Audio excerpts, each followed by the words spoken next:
Hello, everyone, and welcome to another episode of Looking for Love in All the Wrong Dust Jackets, a show where three cool chicks from college decide to talk to you about romance in books, movies, TV shows. Who knows? My name is Liz. I'm Danny. I'm Wiggles. And welcome to the show. All right, folks, today we're talking about The Lost City, the movie. Before we get into that, the whole not spoiler alert, but, warning, beep, boop. We swear we are going to say all sorts of stuff at you. So if you don't like that, I'm sorry. Maybe this isn't for you. See you next time, where we'll swear again. Yeah. I have a tremendous potty mouth, so. Yeah, fuck you. It cannot be fucking canned. I feel like I rambled a little bit, but we got there in the end. And that's really all that's important. In the end, it was the journey. It's fine. It's the friends you made along the way. Okay, but before we get into this movie, what have you guys been, up to? What are you reading, watching, whatever? Not a goddamn thing. I've been focused on making my apartment less of a disaster, as these two can see, unsuccessful. This move has been one of the toughest I've had, and I've moved many places. So don't move houses. Live in the same place forever and ever, and then die. That's my advice. Danny! I did something that's a little nightmare fuel-y. One of my lovely friends, it's being very supportive of this podcast. I believe she sends our TikTok ideas all the time for books. But any that she finds that are just really fucking weird or whatever, she sends directly to me. And she sent us a TikTok that is all about a book called Bagged by the Groceries. I can't. And the author is Fanny Tucker. Yeah, it is. Yeah, it is. And so she sent me this TikTok. I watched it. And then I sent it to the two of them. Because if it's in my brain, it now needs to be in theirs. I then discovered that it was on Kindle Unlimited, and I read it. I still can't believe you did that. Okay, in my defense, it is a very short book. Literally on the first page, you are at 10% done. Well, the thing you haven't told the listeners is what this book is about. Because it sounds like, oh, maybe I'm going to fuck some grocery man. That's not what happened. Well, yes and no. So the main character, she's gonna cook a dinner for her husband, and then her husband's like, oh no, I have a client meeting, and goes out to dinner with his clients, because God forbid. And then, so she's home with the groceries, but when she went to pick up the groceries, she ran into a little old lady. She almost hit her with the cart, and the old lady cursed her. They are in New Orleans. It was some voodoo shit. Okay. And she's drinking some wine and kind of ignoring the world, and then she hears a noise in the house, and then the groceries are everywhere, and there's a thing of yogurt on the floor, and it turned into a grocery man. Tell them what the yogurt's for. Tell them. The yogurt is semen that comes out of his cucumber? His cucumber cock. Jesus Christ. He had cantaloupes for buttholes. For buttholes? That's a juicy butt. For butt cheeks for his cantaloupes. At one point, she digs her fingernails in them until she can feel the juice running down them.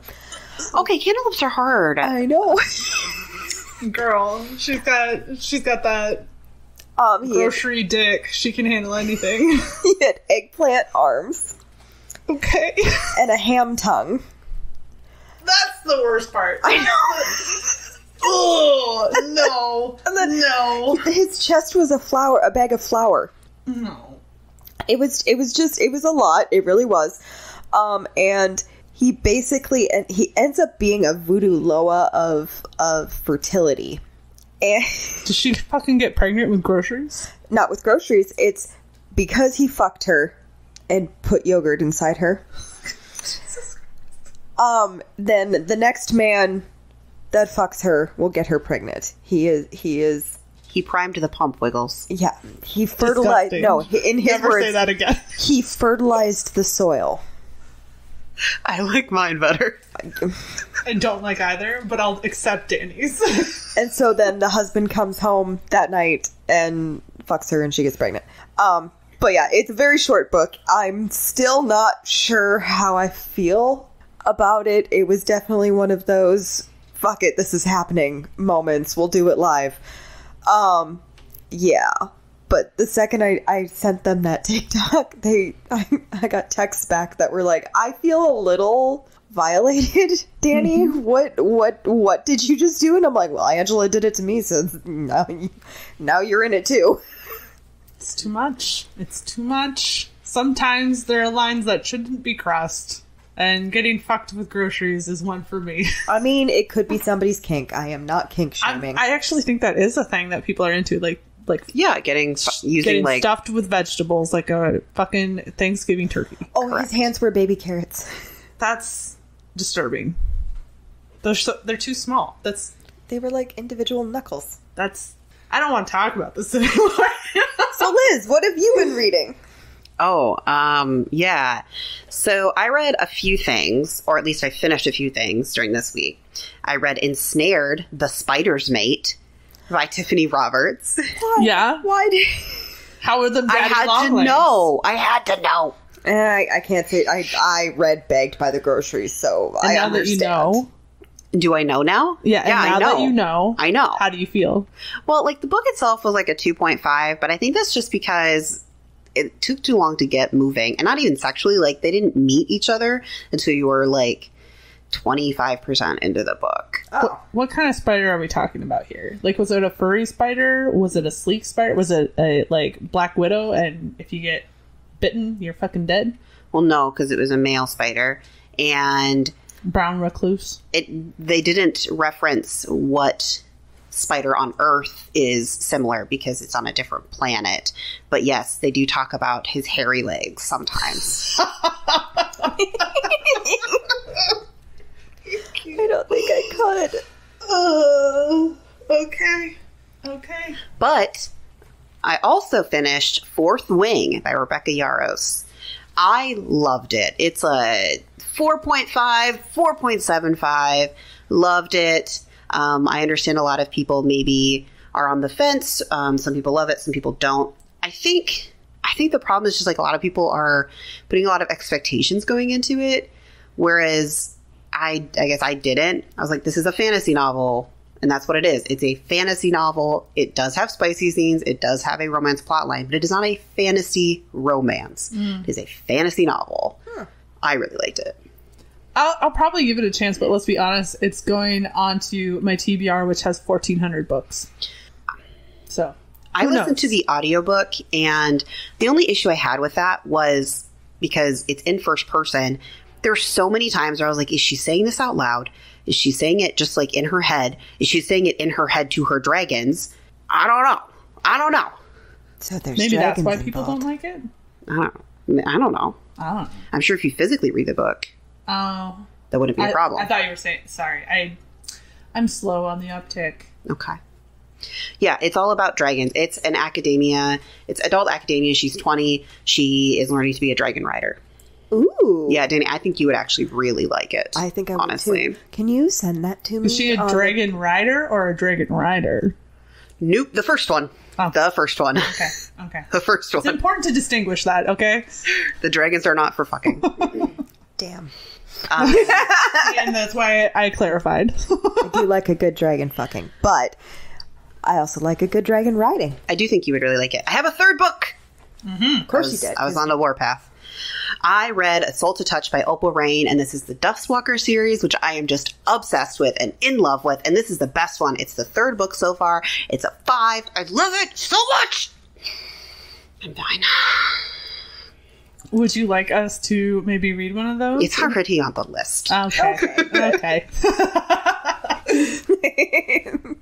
If you want a true monster romance with really good world building, and just great characters, like all of her characters, because a lot of times when you get into these repetitive or like series where there's monsters, they always kind of have the same kind of like, we all have to get to the same like thing. And she does a really good job of kind of having that, but giving you distinct like paths to how they get together or like what kind of brings them fully together. Interesting. And I know I said that super vague, but that's because I don't want to spoil anything. And I wouldn't have it any other way. Okay, guys. So what we are talking about today, though, is The Lost City. So spoilers ahead for this movie. If you haven't watched it, it came out in 2022, and it's your fault. Okay. I'm just kidding. But go watch it and then come back and listen to this, because otherwise you're going to be like, what the fuck? Anywho, so this movie stars the duo of Sandra Bullock and Channing Tatum, and they are a romance novelist and her cover model, and they are supposed to just be doing a normal book tour when Daniel Radcliffe shows up and decides that he's going to take his turn at being a Bond villain, essentially, and utter chaos ensues because Sandra Bullock is kidnapped. Channing Tatum goes after her with Brad Pitt, and it's a lot of failure. It's a lot of failure. So much failure. But it's fine because it all works out in the end. How? Nobody's really sure, but it does. And so you get your happy-go-lucky ending. So like I said, spoilers. But if you have not watched enough rom-coms to know that that's going to end with a happy note, then I don't know. Educate yourself. So that's what we're talking about today. A few little like fun facts that I've been able to find on this. Ryan Reynolds was originally supposed to play the male lead because they were going to do a reunion after the proposal. And that just, they couldn't make a deal happen. So whatever. Also, Loretta leaves her wedding ring in the stone coffin prior to escaping the cave tomb. And however, in the last scene of the movie, Loretta is wearing her ring on her necklace. So how did that happen? Poor editing choices. Yeah.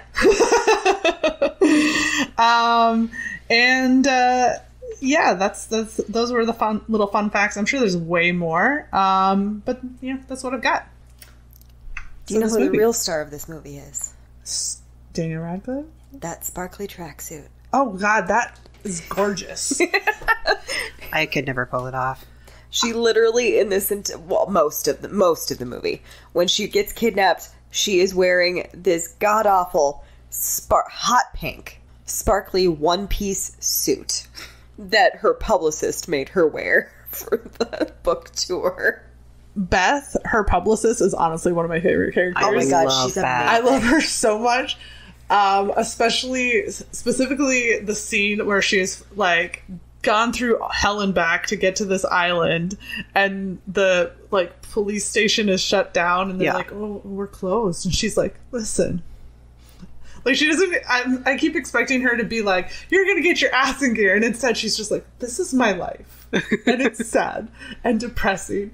And don't make it more sad and depressing. I'm like, it kills me. She's like, I want a back rub and I want a foot rub at the same time. Does that make sense? No, but I want it. And I'm like, yes. I also love that, like, her grandma, who is... I don't think she has Alzheimer's. I think she's just real old. And slightly... I mean, if you're that old, sure. You have every right to be a little forgetful and everything. And she's, like, distracting her so that she doesn't find out. And so, like, the person who needs to run Loretta's social medias and stuff is, like, reading her romance novels and stuff. Yes.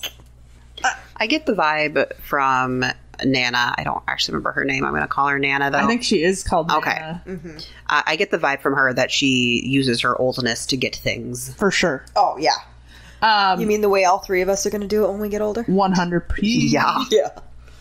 No, the one of the few things that I really don't like about this movie is the portrayal of that millennial, like being the representative for all of millennials. Because I'm just like, the things she says. Oh, I know, it hurts my soul. Who soul. would say that?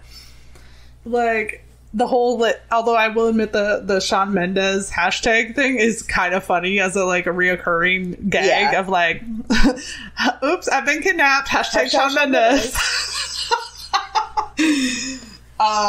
And poor Shawn Mendes is like, what? What is happening? What's going on? Hashtag Shawn Mendes. But it's just like, she says dumb shit and is like stupid on a level that I can't understand. So I'm just sort of like, is this how it's going to be for like the next 10 years? It's just like, millennials are old, but they're still young and dumb. Like, can we not? I don't know why we keep doing this. I mean, this is a bit of a tangent, but millennials are in our 30s. Some of us are, 30s. Yeah. Mm-hmm. Some are in mid-20s. It's a range. But we're not just kids. dumb kids anymore. No. We're at the point of, we're quarter life at this point. Like, Right. Yeah. I'm exhausted. Everything hurts. I don't got time for that bullshitty stuff. I have a hard enough time making TikToks for this fucking podcast. Well, I finally started doing shit. here's the thing. Like, I think that people need to recognize that millennials have, for the most part, aren't really on social media anymore. Mm-mm. If we are, it's usually Twitter. I will concede that point. But like, the only reason I'm really on it is for the podcast, if I'm being completely honest. I like consuming things. I don't like posting things. Yes. Posting, God no. Absolutely. Am I constantly on TikTok? Yes. Do I post things? I did today to tag the podcast. I put my face out there today. I did put my face out there. Mm-hmm. But it was... Hashtag Shawn Mendes.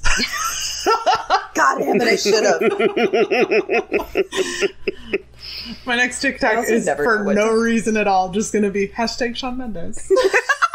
Goodness. I never know what to hashtag. I'm going to have you help me with that, Wigs. Oh, I'm not sure that mine are doing great because, like, I have some videos that are sitting at, like, less than 50 views. So something I'm doing is wrong. But TikTok's a fickle mistress. Like, how do I have 200 plus, like 50 or something like that followers, but only 50 people see it? That seems odd, but okay. Back to the movie. Yeah, let's talk about that. Oh my god, I'm so excited. God. Oh my god. Should we talk about our main girl? Yeah, let's talk about Loretta, eh? Mm-hmm. Ugh, Sandra Bullock. She's a do sexy no lady. I love me some Sandra.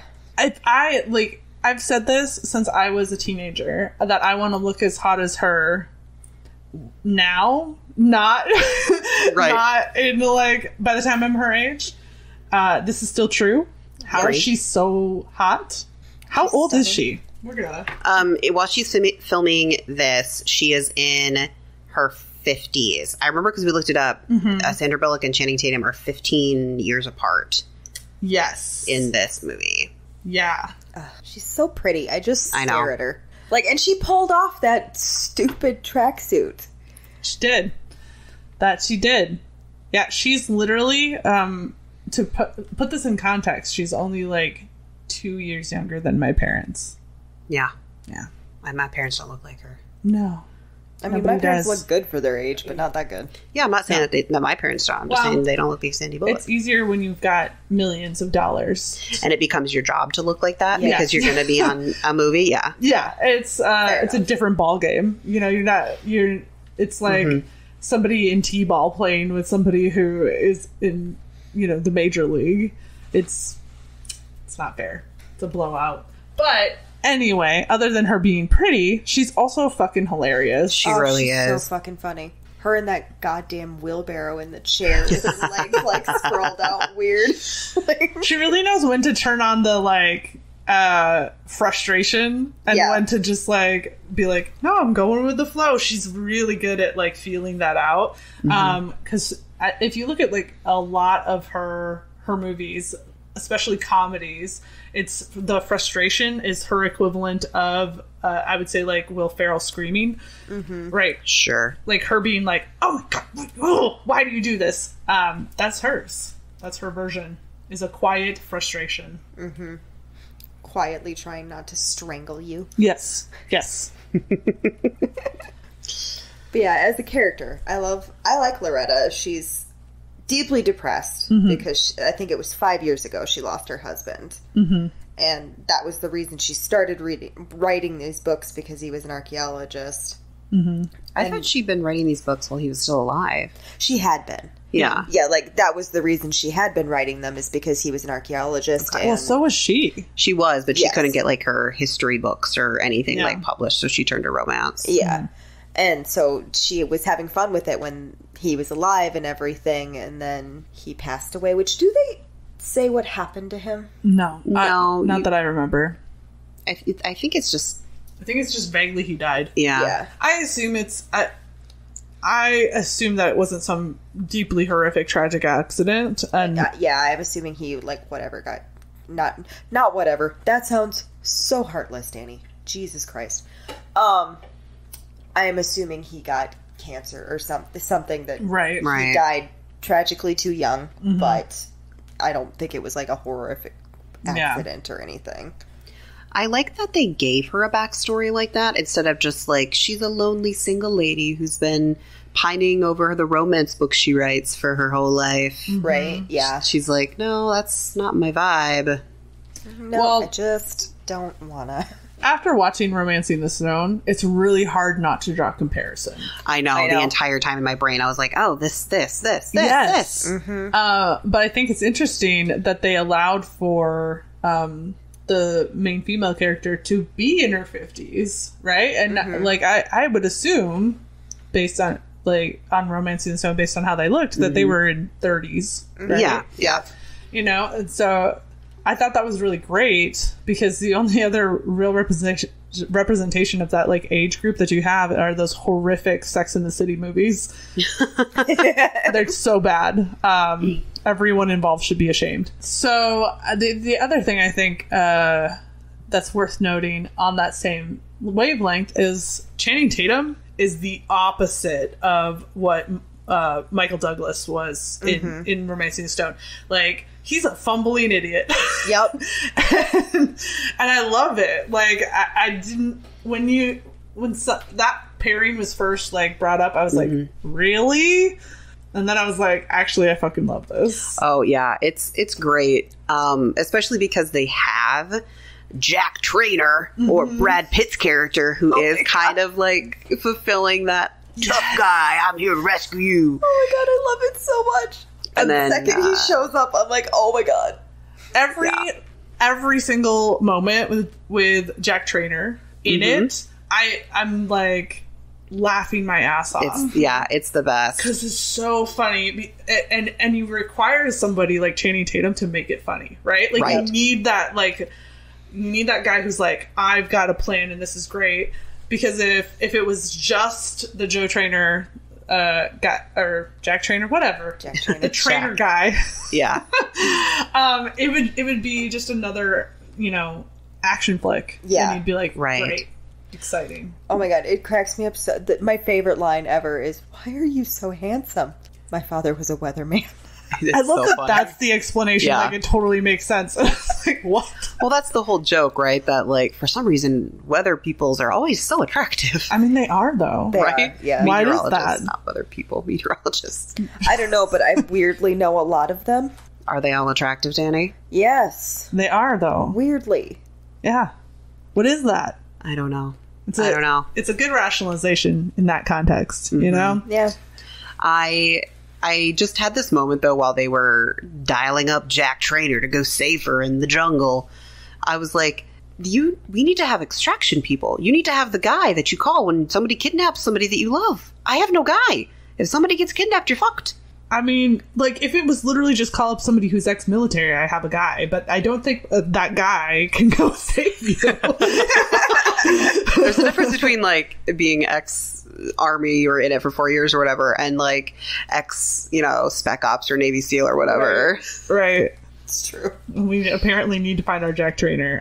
If you would like to volunteer, let us know at ron-jackets.com. Please make sure that your mother or father was a meteorologist. Yes, it's critical to the mission. A requirement. Oh my god. I also just love that, like, at the thing where Channing Tatum kept beating the guys he's already knocked out. Yeah. I couldn't stop laughing at that. Where he's like, I need you to stop. Okay. Why do you keep doing this? Why are you doing this?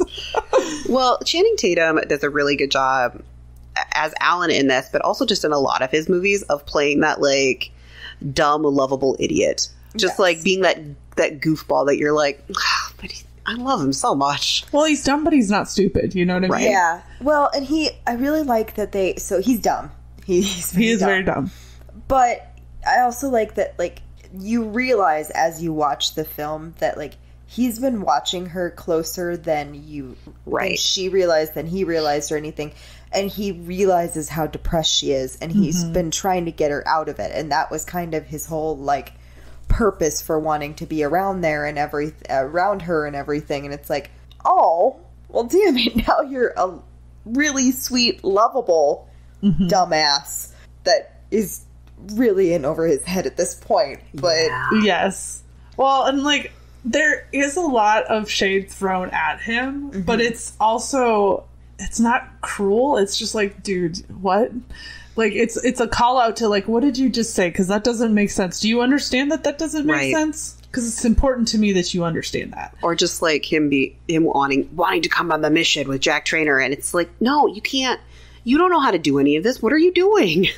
Well, and it's just like, it's somebody who has some level of intelligence, but doesn't know how to be smart. Right. yeah. Because it's stuff like him calling her, like, a human mummy. Like, the metaphor is correct. Just cut the human part of it. Like, it's implied. Mummies are human, right? Yeah. You know, you could say a living mummy, right? Like, that's fine. Or it's like when she catches him, like, trying to pick up the car door, she's like, what are you going to do? What are you going to do with that? Yeah. It? Like, what? What's the point? But then he does get her back when she starts gathering up her sequins jumpsuit pieces, and he's like, what are you going to do, reassemble it? And she's like, it's on loan. I know. Well, and he's the one who has the idea to use her jumpsuit as the, like, bait. Well, and also, I found that whole thing so funny because she's clearly, like, her way of rationalizing and keeping her head on straight is being protective over this jumpsuit that's already ruined. Yeah. and it doesn't matter. There's no going back, because the first time she says something like that, you can see, like, her ass is covered in dirt. Yeah. It's like, it's done. It's done, kid. It was a valiant effort, but, like, you tried, kid, but seriously. Yeah. So one of the things that I loved in this movie was all of the but like all of the little nods to the romance tropes. So, like, at one point, Daniel Radcliffe's character Abigail is saying something to her, and he's like, yeah, just go back to your house and be lonely with all of your cats. She's like, I don't have cats. But that's the trope, like, be an old lady with cats. Well, I love his response too is that that's somehow sadder. I know. It is. And then all the cheese, all that poor cheese, as they're in that, like, warehouse, and they open the big door, and the helicopter, it's not a helicopter, it's like a hover fucking plane thing, is anyway. Like something out of Avengers. It ruined the trees. All of the trees. I'm convinced now more than ever that cheese is following us. I agree. Because I was just like, God damn, that's a lot of fucking cheese. Oh, well, the cheese queen. We are the cheese queens. Oh I don't think we've ever said that we're the cheese queens, but I feel it now. Although this now gives us the invitation to get crowns that say cheese queen, and I'm in. Oh, yeah, I could do that. Yeah. I'm in for that. Yeah. No, when that was happening too, I was just, the thing that confused me more than anything, I was like, I understand that you were being kidnapped. I understand that this is a weird bad guy. And I understand that, like, an ancient manuscript has been put in front of you and you're like, whoa, this is a language that's supposed to be dead. This is amazing. But you didn't sample one piece? She did. She had a couple on her plate, and she took a bite, I think, of like brie or something in one scene. No, man. I mean, it wasn't enough. Yeah. Oh, I'd be shoveling all the cheese in my mouth. I'm lactose intolerant, and I don't even care. I mean, like, all the cheese. I do love cheese. It's the least believable part of the movie. That's the least believable part. The least believable part for me, or at least the dumbest part for me on our character's part, is at the end when they finally get to the secret temple or whatever, and they have to crawl through that tunnel. And Loretta goes in, comes out. Alan goes in, comes out. And then they didn't try to bonk the bad guys as they were trying to come out the tunnel. Perfect opportunity. It's true. Well, it is true. However, they do fall down below at the end of the tunnel. So maybe they couldn't? I think they could have. I mean, I agreed. Grab a rock. I don't think they're very aggressive. Because, like, the one time they do fight back, they're immediately like, ooh, do you think they're dead? Oh, with the bite. Yeah, they really freak out. Oh, but I mean, it was an accident, and he was coming after us. Like, they have to justify it. Maybe they're fine. No, I'm pretty sure they're dead. They were driving aggressively. It's their own fault. Don't be dicks on bikes. Yeah. Right, don't be dicks on bikes. He had a helmet on, and I'm sure it's still on. It might not be attached to the rest of his body. He didn't have a helmet on the rest of his body. He had a helmet. He didn't have a helmet for the rest of his body. Oh my god, that killed me. One thing I did really like is because the whole movie up until this point has been like super goofy and, you know, and everything until they're about to get into the car when, you know, he's Jack Trainor's pushed her through the wheelbarrow and they're about to get into the car and all of a sudden Jack gets like brutally murdered. Right. The first time I shit you not, I screamed like I was in a horror film. I was like, oh no. Oh my god, I was so blindsided by it. I was like, this doesn't happen in rom-coms. What's happening? I kind of liked it. Because it was like they had this big... I don't want to say it's not even a realization moment. It was one of those like grounding moments of, oh fuck, this is actually happening. Because all of a sudden Jack is brutally murked in front of them and his brains are on fucking Alan's face. Well, and it takes Loretta a really long time to take it seriously. Yeah. You know, like, she's just like, whatever. I got kidnapped by this weird kid named Abigail. Like, whatever. And she's very rich. She knows who he is. Yeah. Well, she's sassing him the entire time. Yes. Like, it's like, you're kidnapped. You don't talk back. He could fucking stab you, and it is what it is, ma'am. I will say, though, did you guys watch the end credit scene? Oh, yes. I didn't. Yeah, apparently Jack, shall we? I mean, are you ready for us to spoil it for you? Okay. Jack didn't die. Yeah. Yeah. You remember? Is he still handsome? Yeah. For sure. Yeah. For sure. Yeah. So you remember the way that Channing Tatum says he met him is at this, like, meditation retreat? Mm-hmm. So apparently, Channing Tatum's character, I keep calling him Channing Tatum. What is his actual name? Alan. So Alan decides, you know what would be great? I'm going to take Loretta to the same fucking retreat. And who's there? Fucking Jack Trainer. Yeah, Jack Trainer. And he's like, oh yeah, you know how you only use 10% of your brain? I just switched to another 10%. Yeah. Which unfortunately the entire time I was just like, but that's not true. That's not how that works. That doesn't work. That isn't how that works. But I guess it does if you're Jack Trainer. Yeah, if you just will yourself to like pop back up and like, oh, don't need that part. He reminded me of a character from this movie that's fucking fantastic if you haven't already seen it, called Spy. It's literally just called Spy. It's got Melissa McCarthy as the lead in it. The actress, I can't think of her name, the one who plays Chummy in Called the Midwife. Called the Midwife? Yeah. Oh, I love Chummy. And Jason Statham is also in it and fantastic. Also Jude Law is in it and does a pretty good job with his character. But Jason Statham's character is like, I am so intense that all my friends and family have been murdered. You wouldn't understand. I'm the best spy ever. And at one point, him and Melissa McCarthy are having like a fight where she's like, also, make sure you hide your gun, or are you so intense that you have a dick on your front and your back?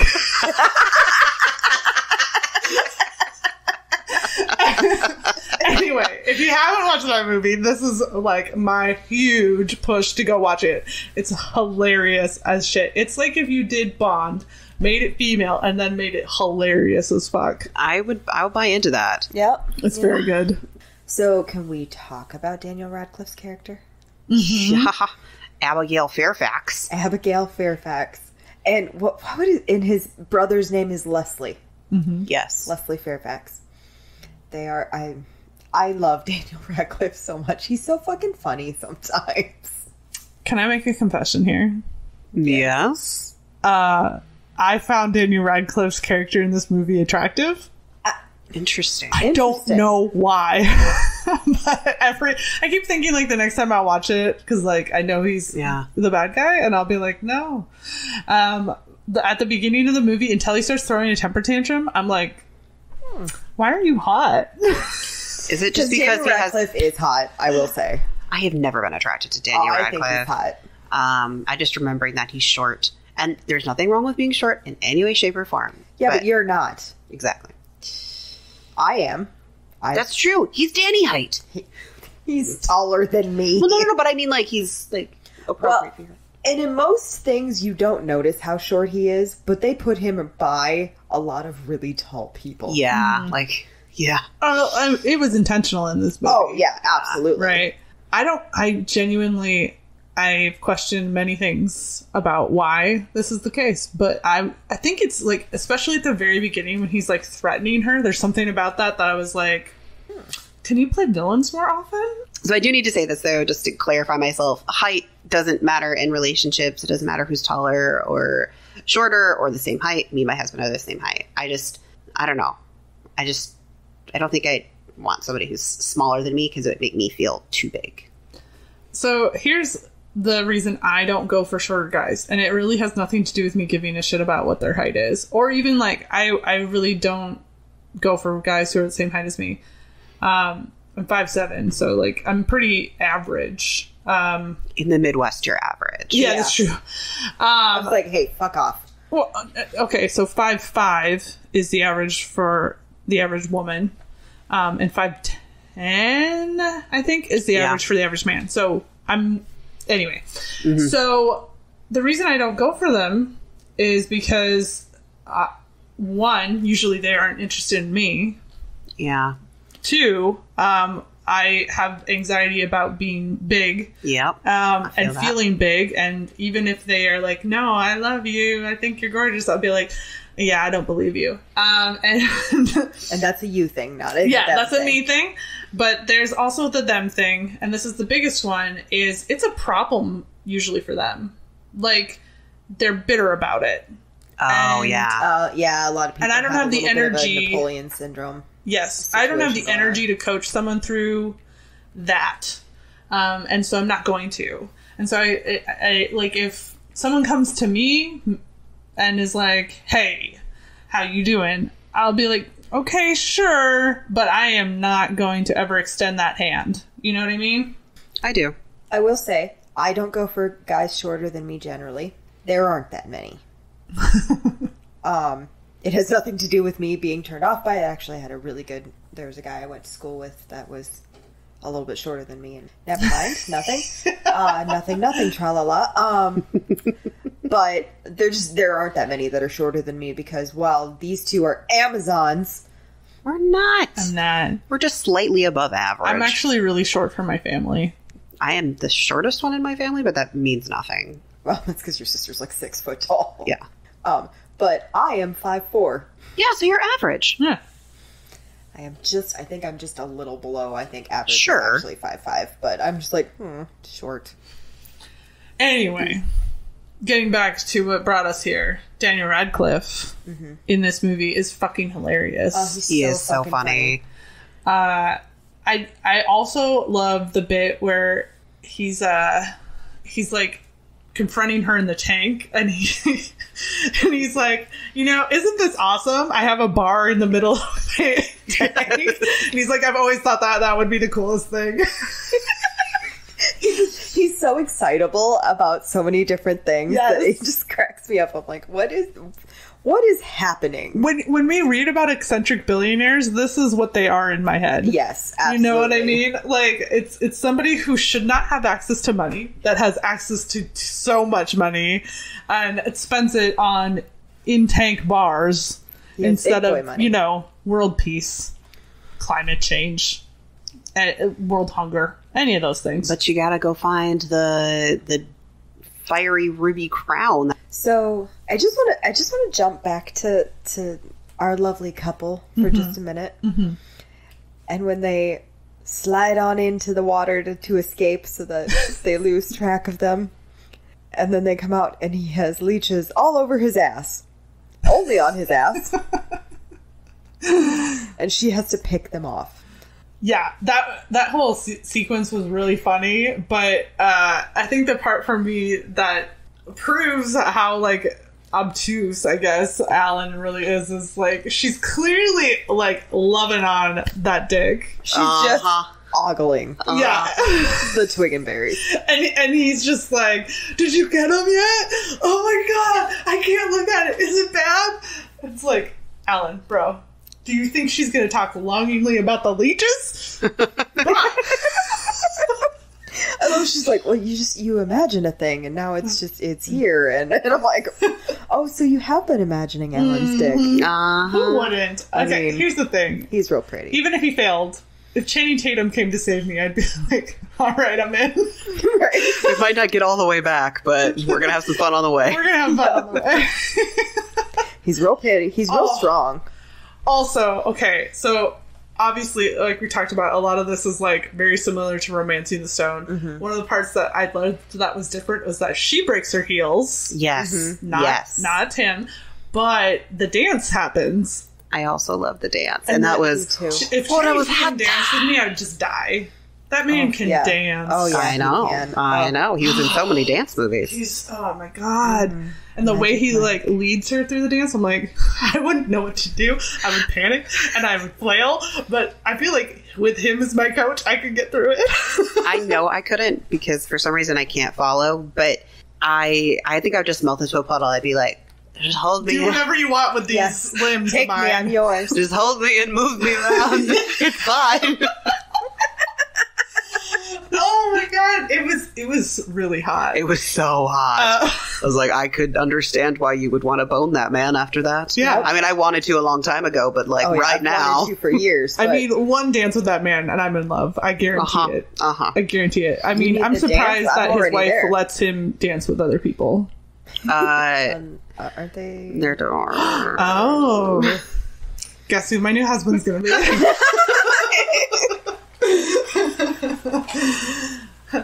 Call me.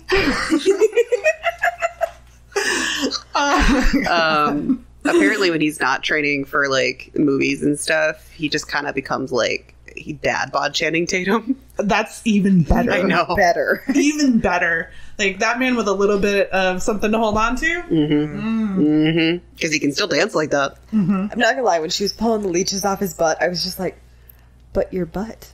Oh, yeah, that's the point. The butt. willpower she must have had to not give it a little squeeze. Oh, you know Sandra did it. You have to, right? Oh my god. Well, and what I like about him being a little bit, not a little bit, full on himbo, is that like he in this movie he really represents like the good version of that, because there is a version of that where it's like, you're just a fucking idiot, god damn it, but he's like this sweet, lovable, like really well intentioned, like only wants you to be happy, and I'm like, Yeah. when we ask for himbo, this is what we're talking about. Well, and then they get to the scene where they're camping, and I'm just like, oh my god, he's a big sweetie pie. And like, He has psoriasis. I know. That entire sequence was really entertaining as well, because like the whole bit where she's putting the face masks on his back because his eczema's broken out, and she stole his like oil to make the fire. And I remember even before I realized that was what was going to happen, the first time I watched it, I was like, you're wasting it. You only need a little bit. Don't put the whole thing. God damn it, Sandra.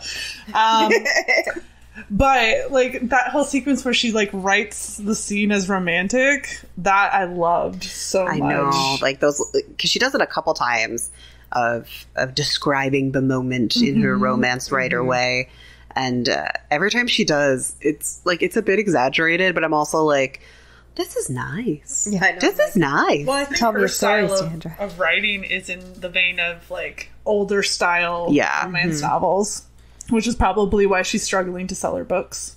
Yeah, I agree. I do. I do love watching them get into the hammock. Because they did it the completely illogical way where they slept Butts to butts. They spooned each other. Well, they didn't spoon each other, but like they got in so that their heads were both on the same end. And I'm like, why would you do this to yourself? Like, you put your legs towards the other person's head, and then you're Because not how are they supposed to wake up cuddling? Right. fuck cuddling. The trope. Cuddling is overrated. No, that's how you stay warm when it's cold at It's night true. in the outside. Cuddling Then can you be hug nice. the legs. I hate cuddling. I hate That it doesn't- so much. I am a cold, dead person inside. That doesn't get my core warm. That just gets my toes warm when I stick Depends them on under how your good butt. the cuddling is. With the legs, Oh no, I'm talking Danny's way, where its Oh. where its head's going opposite directions. I wouldn't want Heads go in feet in my opposite face, directions. and that's the end of the discussion there. So I would have done the same thing they did. Yeah, Heads go in opposite directions so you can't breathe on me. nah. I want somebody holding on for dear life. And if okay, so I I need to understand steal that. somebody else's body heat. That's the reality. Yeah, that's exactly it. No, absolutely not.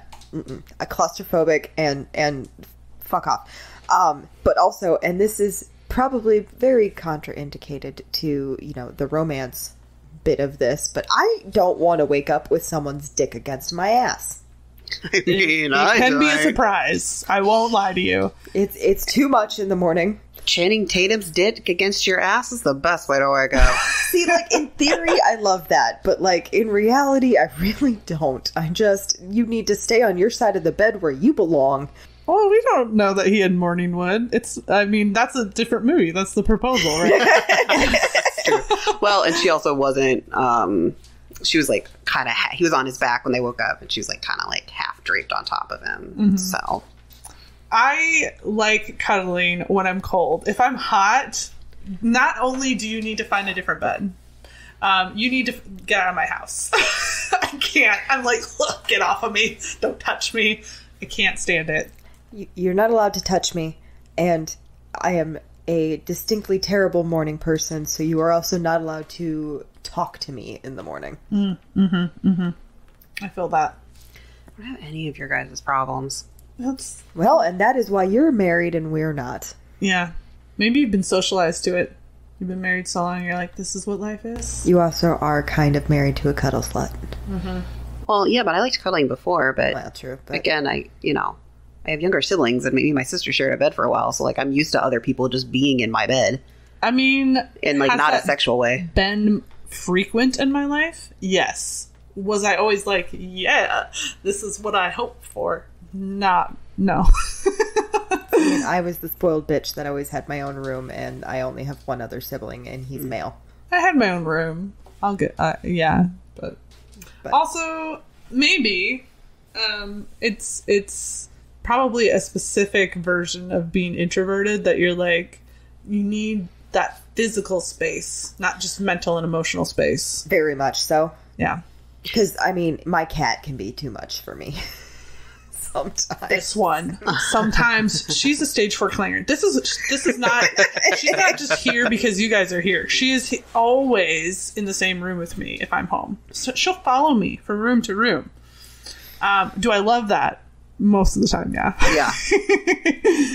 I guess I get it, but I'm definitely the person that's like, hey, Pappy, come here and cuddle me. Also, don't talk to me for 3 hours. Nope, don't say anything. I'm reading. But you have to hold on. Hold on. Oh man, no, that's the opposite of me. Yeah. But it's only that one person, right? Yeah. Like, Yeah. if Wiggles was like, hey, let's read together on the couch, I would be like, listen. I love you. I couldn't do it. I couldn't do that with you anyway because I emote when I'm reading, like, a lot. You would be like, shut the fuck up. I probably would. I do emote a lot when I'm reading. Yeah. Apparently, I emote when I'm listening to audiobooks now, too. I started emoting while watching this movie because I rewatched it a couple days ago to make sure that I still remembered everything the way it was. And I had moments where, like, even though I knew exactly what was going to happen, I was like, ah! Like, I was like, oh my God. No. I'm not good at being quiet. This is a rom-com that I enjoy. I'm around people I don't like, then I'm really good at being quiet. Fair enough. Yeah. It is a really good rom-com. Danny, tell us why you said that. Well, so I'm not overly... What a great segue. Thank you. Sorry, Danny. Please continue. I don't overly love rom-coms. That's just not my genre of shit. It's just not. But it's just so... It's goofy. And that's, I think, why I like it. Because there's so many rom-coms that I just get secondhand embarrassment for them. Yes. And I can't stand that. And I don't... This doesn't enact that in me. Like, yeah, is he kind of stupid? A little. He's a little dopey. But in the most genuine and sweethearted way, so I'm not embarrassed for him. Because also she doesn't shame him really for it. Like, she does the things like, what are you going to do? Put it back together? But, like, she's not making fun of him per se. She's just pointing out why that's probably not the correct decision. You know what I mean? Well, and we see him being this lovable dum-dum, but, I mean, she's not exactly... Oh, yeah, no. Overly wise, right? Like, she's got obviously a lot of book smarts, but he's kind of the one who has to do all the wilderness shit. When she does finally say something that is cruel to Alan, it feels a lot less like she's intentionally trying to mock him and be mean to him, and a lot more about how she is lashing out because he's confronting her on the fact that, you know, she's giving up something that people really love that she does. Right. Yeah. Well, because that's the other thing. She says something about it being like schlock or, you know. Yeah. And he's like, you don't get to call it that. Right. So many people enjoy what you do.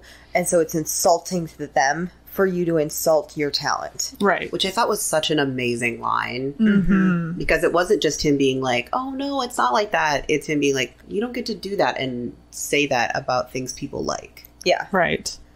People love what you've done. And so you don't get to insult yourself and insult them at the same time. That's rude. Her reaction to it is very in vain of the people who like look down on Marvel movies and like there are a lot of things to critique about them, yes, but you don't get to rob people of something that gives them joy just because you want to feel more highbrow. Yeah, right. You know, it's and there's definitely a lot of that attitude towards romance novels that I've been guilty from time to time, especially when I was younger, where I was like, I'm not going to read that. But, you know, if it makes you happy in a world where a lot of our life is shit, fucking enjoy it and ignore everybody else. Exactly. Do you, boo. I will say, though, that when they do the one book tour, like Q&A session or wherever that we get to see, and everybody is like screaming, oh my God, I love it. Dash, take your shirt off. I was like, okay, that's a bit much. We're not that thirsty. I mean, we're thirsty, but we're not that thirsty. Yeah. Well, I think that our thirsty is a little bit more along the lines of, hey, that's hot from a distance, but I'm really happy with it staying from a distance. Right? Yeah, you can stay over there and do that. I don't want you over here and do that. Right. Well, I have never really understood the, like, actually wanting to get to know a celebrity based on a movie, book, that's not music they've made. No, like, their art isn't the person. And so it's something that person's created. Is it part of them? Sure, but that's not an entire person. Yeah. You know, and I've always found that super uncomfortable. I don't know. Like, would I absolutely love to meet David Tennant? Yes. 1, because he's in Doctor Who, and 2, because he's the ultimate Whovian. He's the biggest Doctor Who nerd there is. But, like, do I think I know really anything about him because I watched Doctor Who? No, that's not who he is. Right. That's where he met his wife. Yes. But, like, you know, it's just, so I totally understand what you're saying. Because, like, I would love to meet many a people, but because of their art, not because of the character they necessarily played. Right. And so that's the thing that I find. So I know that this is a thing that happens in real life, but the way that the girls are like screaming at him to take his shirt off, I'm like, this just feels gross. Doesn't it? It feels a little gross. It definitely feels objectifying. Mm-hmm. Feels objectifying. It is objectifying. Oh, that's true. Yes. I don't get that. Like, and also, for me, there's a total separation between the character and the actor, because, you know, it's like, I will get obsessed with a character. I don't really get obsessed with an actor other than jokingly and being like, oh yes, this hot man that I know nothing about. Right? Like, I know absolute dog shit when it comes to Pedro Pascal, but he's also going to be my husband. I mean, that's fair. You know, that's fair. I'm marrying him, Channing Tatum, you know, Alan Tudyk. Like, the list, it goes on. Anyway, since we were talking about romance readers, I guess, let's talk about the romance in the movie. Yeah. What did you guys think of them as, like, a couple, though? Like, they I don't know. What do you think? The chemistry was surprisingly there. Yeah. Yes. And I actually kind of, so they didn't, like, overly go into the romance. Like, yes, it's a rom-com, and it was implied as they were doing a thing, but, like, the actual, like, romance does not happen until the very end. Mm-hmm. Yeah.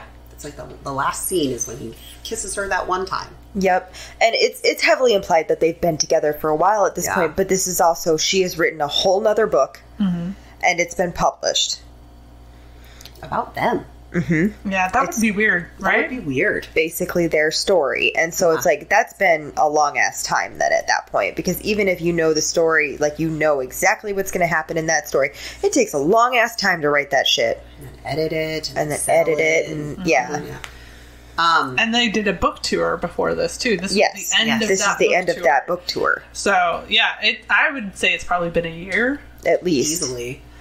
But I also think that when you look at the two of them together, one of our biggest beefs, right, is that it happens too fast, right? It doesn't make sense that you went from, I met you yesterday, I'm in love with you today, let's get married tomorrow, right? Romeo and Juliet timelines suck. But when you put, it all changes when you put people in an adrenaline situation, because it's been proven time and time again. Like, if you want to fall in love with somebody, do something that causes you to have an adrenaline spike. Well, but yes, you're correct. But with this, they knew each other. Yeah, they've known each other for years at this point. Right, so they also have that to build on as well. Yeah. Correct.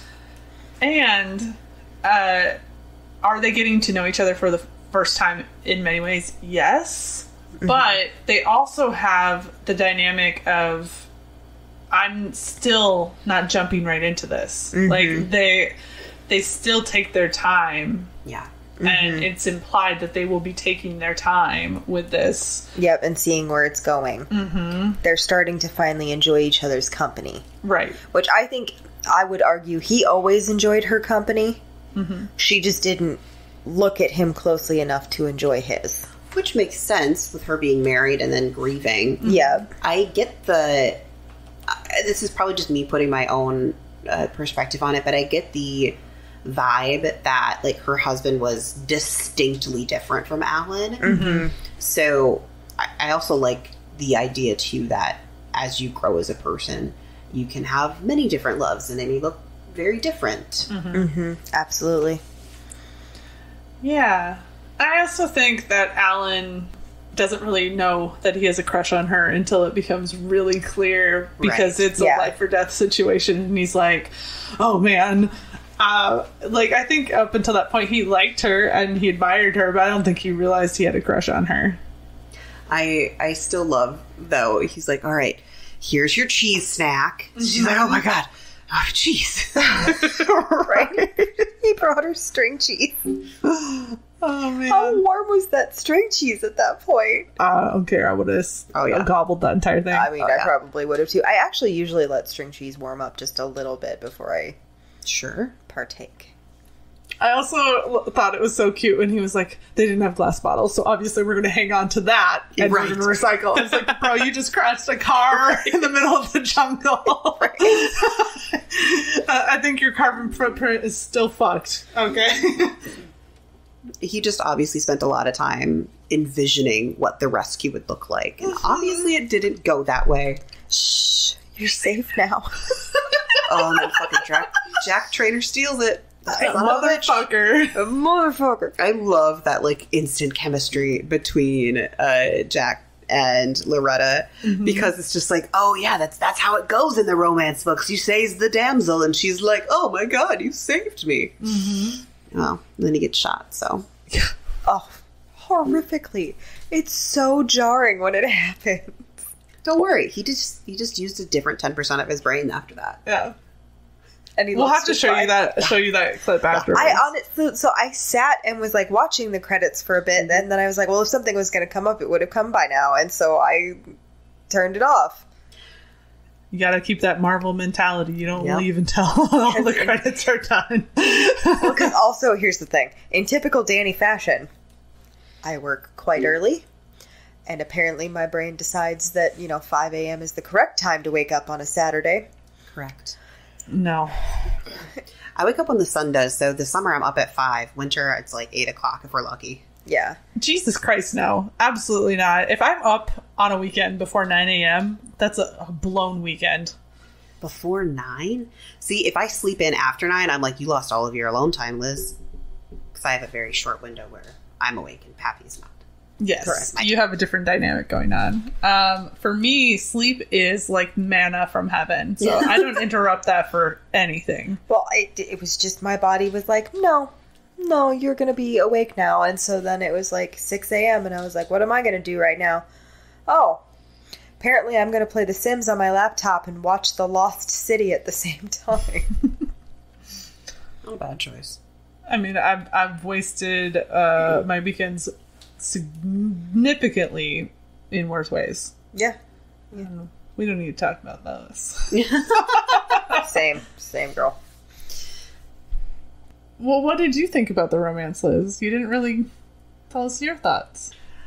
I thought it was cute. I thought it was definitely one of the situations where, I don't know, it just reminded me so much of the idea of two old people who have maybe lost their spouses, and they just kind of like find each other, and not like this is a life-changing romance way, but like in a this is pleasant and enjoyable, and that's the kind of vibe I got out of it. And I could see I don't know, I could see it working for them because they are moving slowly and they're kind of just enjoying each other's company. One thing I've been thinking about is I would like us maybe at the end of the season to just decide which couples we think end up staying together. Oh, sure. Because there are some of them that I'm like, no. No. You're done a month later. And I don't get that from these two. Obviously, they're not because they've been through the whole book tour and everything. But it just feels like they're being cute. Yeah. Well, and it also feels like they're not denying any part of their past. Good, bad, and ugly. And I think that's really important. Like, if they were just like, okay, well, we decided we have the hots for each other, so we're going to pretend everything that happened before didn't, then it's like... No. And he's still the lovable dum-dum. Like, he looked up the Latin phrase for her right in that moment. But that's super cute. It was so super cute. And she, like, lovingly teases him about it a little bit. Right. Well, and he see, what I like about the ending is that he's now a little bit more in on the joke. Yeah. Rather than just the butt of it. Yeah. And that's the way you need to treat your himbos in your life. Yeah. Yes. I will say there's a really romantic moment in the movie, and it has absolutely nothing to do with them. And it's when you realize that the crown that they were looking for was actually just red seashells. Yes. All put together because he searched for rare red seashells and made her this. And then when he died, she crawled in the tomb with him and laid down and died beside him. Well, which is horrifying, but still in a roundabout way really romantic. I think that she even acknowledges the horribleness of it because she used to romanticize it, and it's that's just tragic. Yeah, the idea, like, I can understand. I think I have obviously never had that kind of love, but I can understand, I guess, just not wanting to continue to live in a world where that person doesn't, right? But to really actually go through with it, that's tragic. So, can we talk about Oscar? Yes, please. Yes, please. I love him so much. What was the name of his best friend again? I forgot. The goat? Yes. I don't remember the goat's I name. want to say it's like Dolores or something like I that. think it was Dolores. I love that actor who is Oscar, and I don't know his last name, but his character's also named Oscar. And every time he shows up, I'm just like, God, you're so fucking funny. Oh my God. He's also Oscar in The Office. He is. Oh, really? Well, I think a lot of them, that their names are their real names because they're actually from the writer's room. Oh. So they, like, weren't supposed to be long-running characters, but then the audience loved them. So, you know, that's how we got Creed and Toby and I think also Meredith. I'm trying to. I don't remember who all was writer's room and who was intentional cast, but a lot of them were not intentional cast. But yeah, so that's probably why Oscar is named Oscar. Well, I just love him in this because he just sees Beth and is like, "That's the person I want to be with." Platonically, romantically, I don't know. I don't really know his vibe. But he carts her off in his plane where she needs to go, and then apparently is still with them at the end of the book tour. I think Beth, like, first of all, I want her to have her own spin-off romance. Yes, please. Oh, so yes, bad. please. So bad. Please, when the writer's strike is over, give this to us. But also, I think that if we got to know more about her character, picking up strays, I think, is what she does. Like, look at the crew she's got around her. So she's like, her social media person is a car wreck. Oh, yeah. Yes. She's got Loretta, who is her main source of income, and Loretta's like fucking around drinking wine in her bathtub, right? Hey, don't knock drinking wine in your bathtub. It's Not true, with I do ice in all the it. time. Okay, with ice in it, probably. Yeah. She, like, calls her out hard on that, too. She and really she's does. like, okay.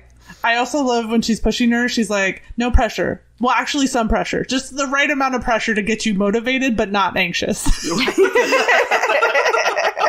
I was like, I need that. Yeah. All the time. But no, I think that she picks up Oscar along the way and decides, guess what, weirdo, you're coming with me. Well, and he ends up, like, because Ashley tries to attack her, or tries to get away, and he takes him down. You mean Abigail? Abigail, sorry. I was like, who's Ashley? I thought for a moment, I was like, is that the social media lady's name? No, I can't sorry. remember what her name Abigail. is. Abigail tries to get away, and he takes him down. Her name is Allison, so also close. Yeah. That's also one of my favorite lines. There's obviously a lot of them, but when Oscar tackles Abigail as he's trying to run away, he's just like, "Where are you going? You're on a boat." Yeah.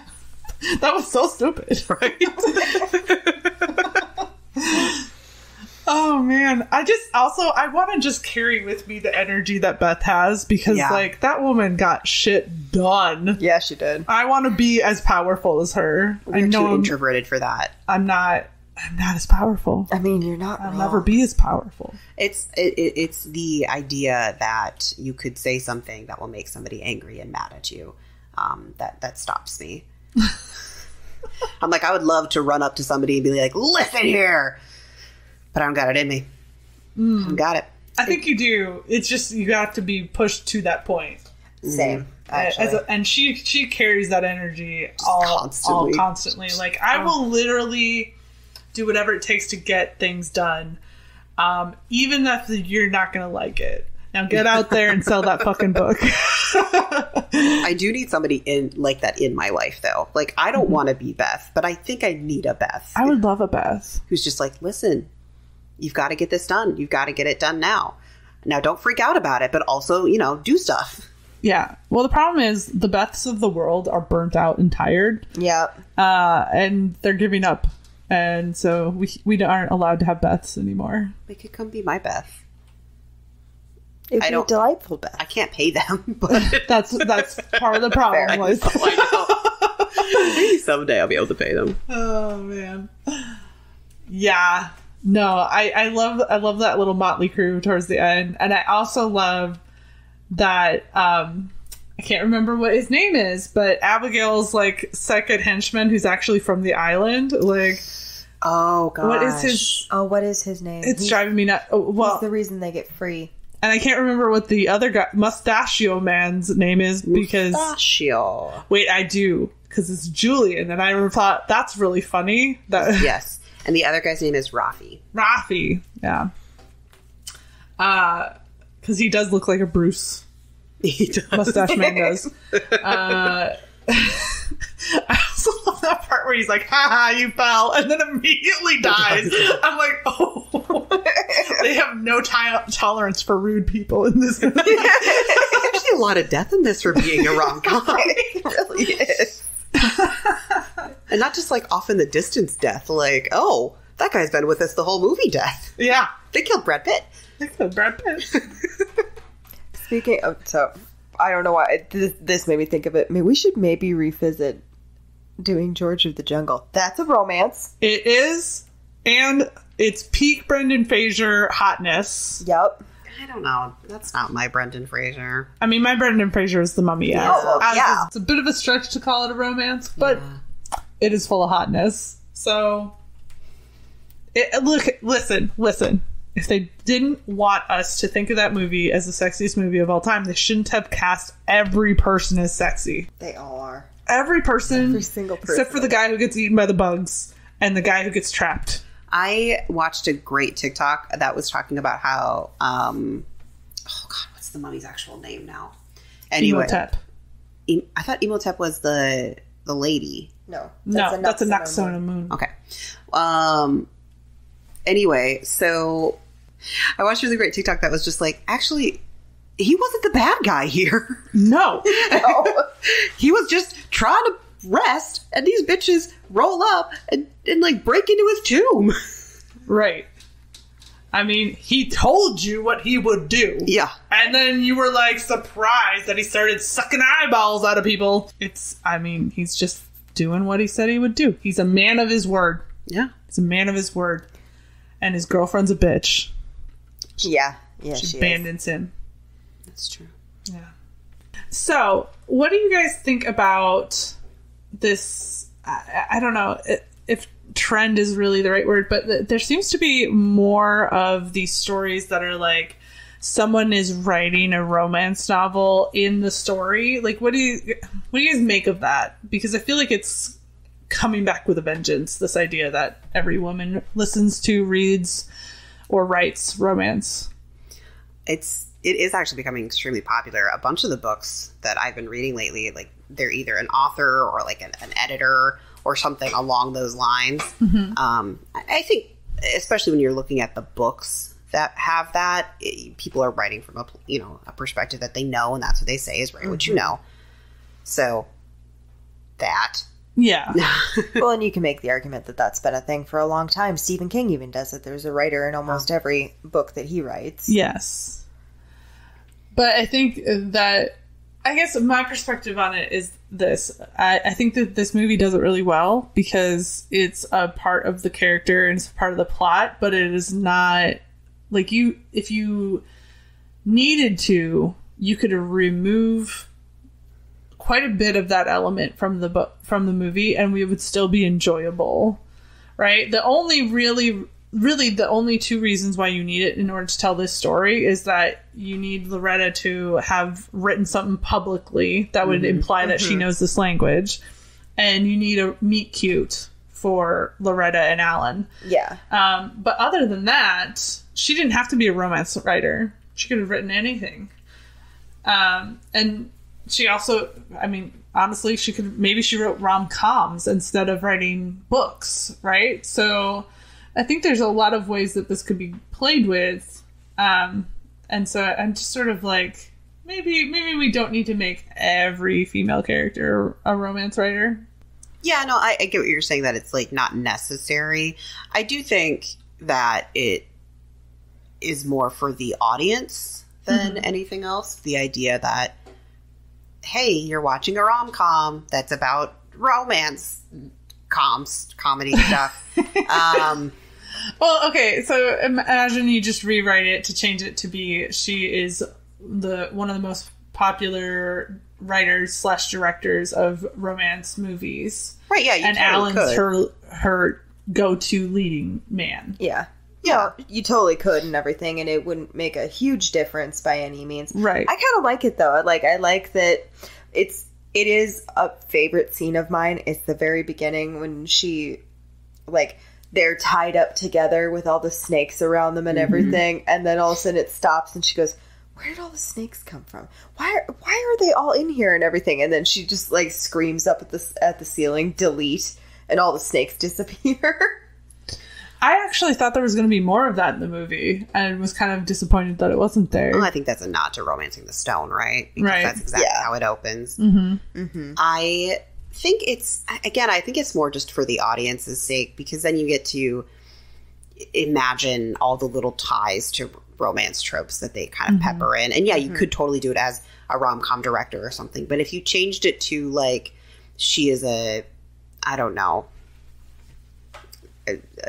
amazing professor that just published this massive article in the New York Times or something like that, would it lose a little bit of the fun? I think it would. Yeah, I think so, I think too. I think the fun that it loses is that how is Alan connected to her in a way that's kind of embarrassing? Right. You know what I mean? And I think there has to be that element of shared potential embarrassment in order for you to, like, get that bond going the way that they did. Yeah, I like I said, I think it works really well in this movie. I think that I also don't then need to go see another movie that has this trope immediately in it. You know what I mean? Sure, yeah, I get that. Well, that brings us to the end of the movie, doesn't it? I think I believe it does. What do you guys think? What are your ratings? Tell me your romance ratings. I think this was a really solid romance. Do I think it's, like, top tier? No, but I'd give it a 3.5. Same, actually. Yeah. I would agree with that. I was teetering between, like, a 3, but that felt too low, so 3.5 is good. There is no spice, like, literally 0, so let's do a comedy rating. Okay. I like a comedy rating. I honestly give it a 4. This is a fucking funny movie. I would agree with a 4. I would agree with that. It got funnier every time I've watched it, too. Yep. And it's funny in the right way, where it's not just funny because it's dumb. There's really clever, hilarious things, and then just one-liners that you're like, what the fuck? I think that's why I like it so much, is the comedy is, like, there's so many versions of it. Yes. Yes, there's a variety. Like, there's the intellectual humor, and then there's the potty humor, and then there's the just, like... Father was a weatherman. Yes. Right. Like... There's almost farcical moments when they're, like, saving her from the tent. Yes, that whole city. bit very much felt like a farce. Yeah. I loved it. Oh, God. Pushing her out in the wheelbarrow tied to the chair. Have you guys seen Crazy Stupid Love? No. Okay, well, I think I put, if it's not on our list, it's going to go on our list. But there's a sequence in that movie that is the pinnacle, right? And it's very much has the same energy as this Brad Pitt rescue. But yeah, I thought it was really funny. And when I say it got funnier every time I watched it, it's not like, oh, I noticed new things for the first time. It's just the jokes are landing better the more I watch it. That brings us to our overall rating. What you got for me? It's a solid 4 for me. I agree. I'm sitting on a floor here. I'll complete the consensus. I feel like this is definitely one of those movies that I will just randomly put on the background if I'm like playing board games or something. I don't know, just put that movie on. That was funny. Absolutely. Yeah. Although I thought that I was going to do that with this viewing because I was like, Right. I've already seen it a few times. Like, I don't really need to pay attention. I kept finding, like, I was trying to do other things at the same time, and I kept finding myself sitting down and just watching it. That's good. That's good. Yeah.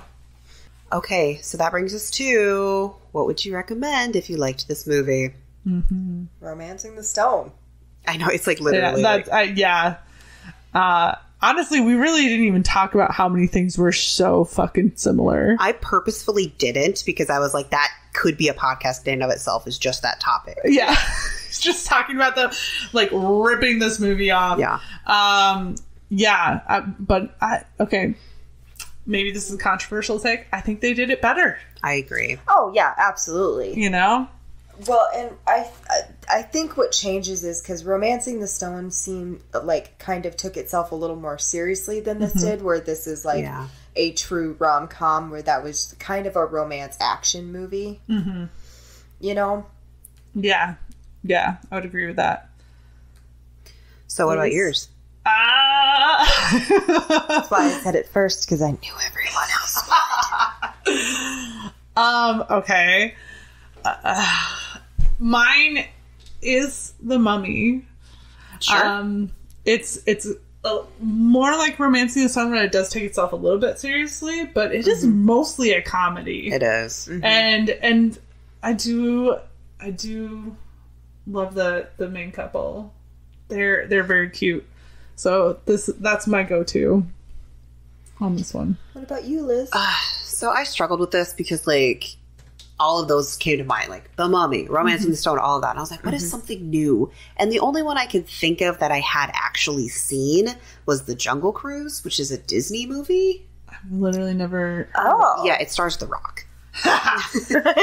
Say less. But I will be honest, The Jungle Cruise is not nearly as funny or just as good as this, but it is kind of fun. So, I will say this is not a recommendation exactly, but one thing that kept coming to mind while watching this movie is how much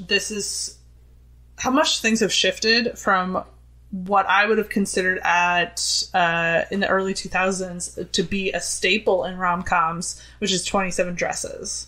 right. I just kept thinking, like, I kept having these moments where I was watching this where I was like, if this was made 10 years ago, 15 years ago, this is not the same movie. Not at all. And so, honestly, there's a part of me that would really like us to do 27 Dresses just because there's so much to unpack there. I am nervous to do some of those old ones because I'm like, are we just not ripping them apart like Sweet Home Alabama? I'm like, ooh, could be. I don't know. I love that this movie, The Lost City, did kind of like buck some of those tropes and traditions without being in your face about it. I think one of my favorite little things is the very end when Alan's head was shaved, because it's always the woman's hair that gets changed to show the passage of time, right? And then they shaved his head instead. Yes, I did love that. I didn't even think about it, like, but I do remember recognizing that where I was like, oh. I also loved the fact that while she was this strong, independent woman, mostly she was having some tough times, but for the most part, she was holding her own throughout the entire movie. And Alan was making it harder. But I also loved that that didn't mean that she had to be harsh. Like, even just think back to other Sandra Bullock movies. She has to be harsh in order to be taken seriously. Right. And Alan never pushes that point. One of my favorite movies ever is Miss Congeniality, right? But she's been forced into this pigeonhole thing of, like, if you want to be a cop, you got to be tough. If you want to be one of the boys, you got to be tough. This entire thing is about her being forced back into femininity. And none of that gets pushed in this movie. No, she just kind of exists as the person she is. Yep. Neither of them really change all that much. They just are learning about each other. And that's what actual relationships are. Yeah. You don't change for each other. No, you accept each other. You accept each other for who you are. Yeah. Like, you may grow in the relationship and change a little bit because you grew, but that's not necessarily changing each other. That's you growing as a person. You know what I mean? Yeah. Yeah. Okay. Wow. Well, that's it, guys. It's time for us to get lost in the city. No. Wiggles, no. No. Wiggles, no. Negatory Ghost Rider. Anyway, folks, if you loved our discussion of The Lost City, please let us know. Find us out there on the socials at Wrong Dust Jackets or just Wrong Jackets out on Twitter. Or you can find our website at wrongdustjackets.com. Find us on wherever you're listening. Give us a like. Give us 5 stars. Give us a review. Whatever you want. We love to hear from you. But thanks so much for listening. Bye, y'all. Bye-bye now. Bye!